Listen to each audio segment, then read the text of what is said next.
തമിഴ്നാട് തിരുനെൽവേലിയിൽ 3 വയസ്സുകാരനെ കഴുത്ത് ഞെരിച്ച് കൊലപ്പെടുത്തി. മൃതദേഹം വാഷിംഗ് മെഷീനിൽ ഒളിപ്പിച്ചു.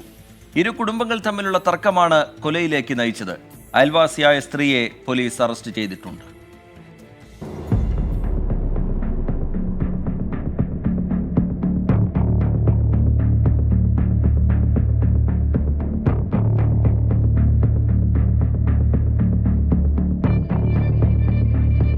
തിരുനെൽവേലി രാധാപുരം സ്വദേശികളായ വിഘ്നേഷ്, രമ്യ ദമ്പതികളുടെ മകൻ സഞ്ജയാണ് കൊല്ലപ്പെട്ടത്.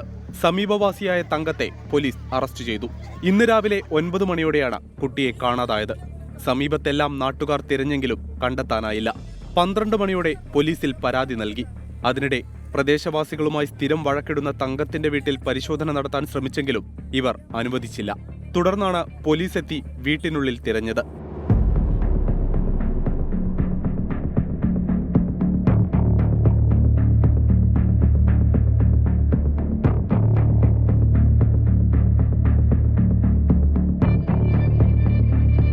ബെഡ്ഷീറ്റ് കൊണ്ട് മൂടി വാഷിംഗ് മെഷീനിൽ ഒളിപ്പിച്ച നിലയിലായിരുന്നു മൃതദേഹം. പുറത്ത് കളിച്ചുകൊണ്ടിരുന്ന കുട്ടിയെ എടുത്തുകൊണ്ടുവന്ന് കഴുത്തു ഞെരിച്ച് കൊലപ്പെടുത്തുകയായിരുന്നുവെന്ന് തങ്കം പോലീസിനോട് സമ്മതിച്ചു. മകൻ മരിച്ചതിനു ശേഷം ഇവർ ഒറ്റയ്ക്കായിരുന്നു താമസം.